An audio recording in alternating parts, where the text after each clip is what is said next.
The music pulsed warmly beneath soft lights, a steady thrum that seemed to echo the rhythm of countless conversations and clinking glasses.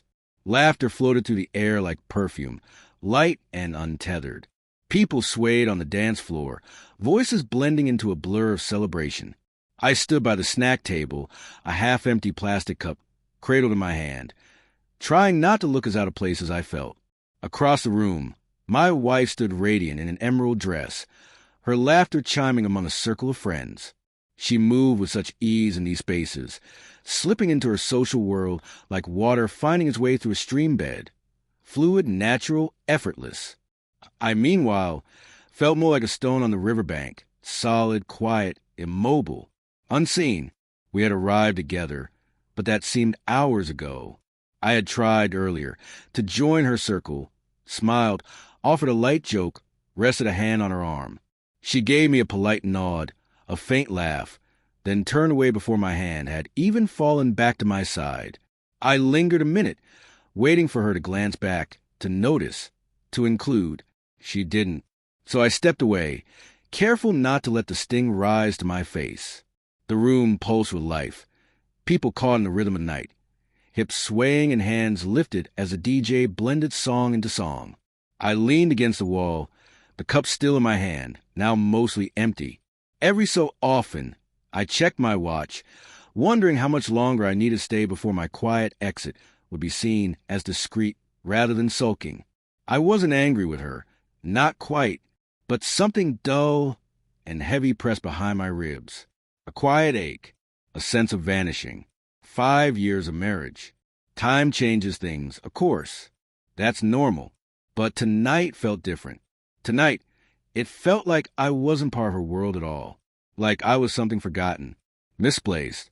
A loud laugh erupted nearby, and someone brushed past me with a careless jostle. I stumbled slightly and bumped into a tall houseplant behind me, managing an awkward smile as I adjusted my coat. I looked across the room again. My wife's head was tilted back in laughter, wine glass in hand, eyes sparkling.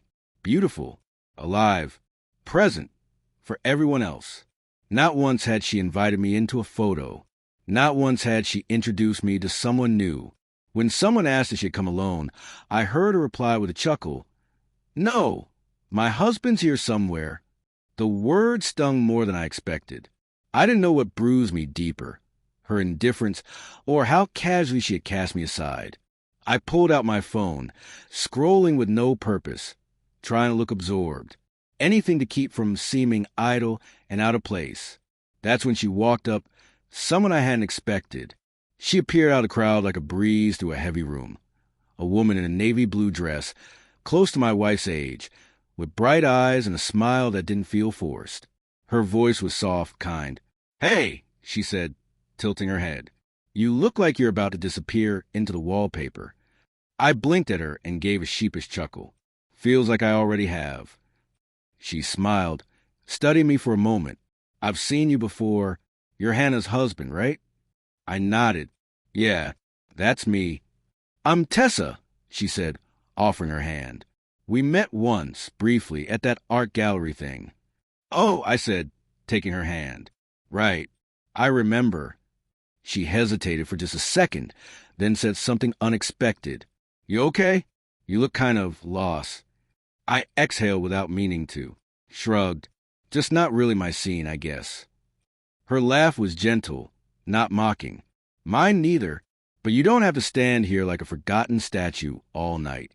Before I could reply, she reached for my hand with surprising ease. "Come on," she said, eyes twinkling. "Dance with me?" I froze, uncertain. "What?" "Dance with me," she repeated. "You're allowed to have fun, too, you know." I glanced instinctively across the room, toward Hannah. She hadn't noticed. She hadn't noticed much of anything about me tonight. Tessa smiled, still holding my hand. "Don't overthink it. It's just a dance." Maybe it was the music, maybe her warmth, or maybe just a quiet, tired part of me that no longer wanted to be invisible. I let her guide me toward the dance floor. Light spun above us in soft spirals, shadows and color bleeding together. The music thrummed louder as we stepped into the crowd. At first, I moved stiffly, conscious of how out of place I must have looked. But Tessa danced with such relaxed joy. It wasn't polished or flashy, just fun. Real. She laughed, clapped, encouraged me every step. "There you go," she said, beaming. "See? You're not made of wood." I laughed too. I couldn't help it. Something inside me loosened. I found the rhythm. I didn't feel ridiculous anymore. I just felt present, alive, seen. We danced through 2 songs, maybe 3. I wasn't counting anymore.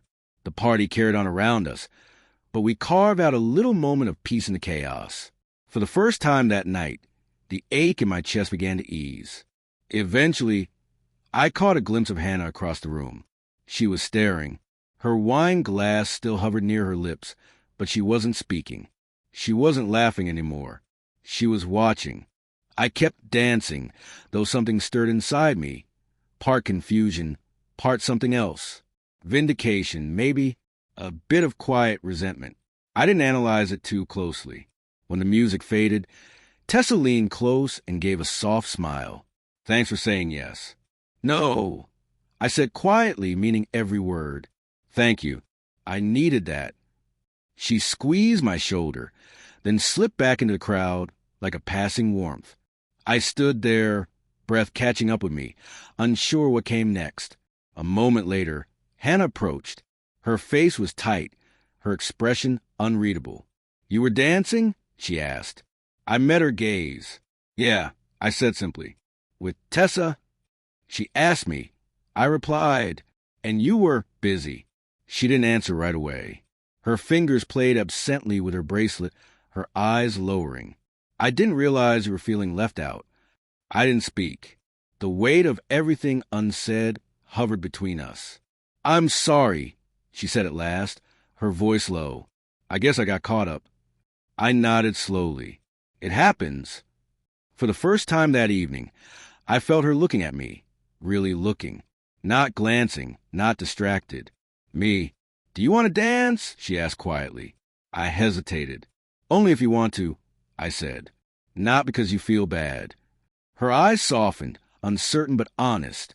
"I want to." So we danced, slowly, quietly. No dramatic turns, no stage smiles. Just the 2 of us moving to the rhythm, her hand in mine. And as we swayed under the soft lights, something between us shifted. Not fixed, not perfect, but real.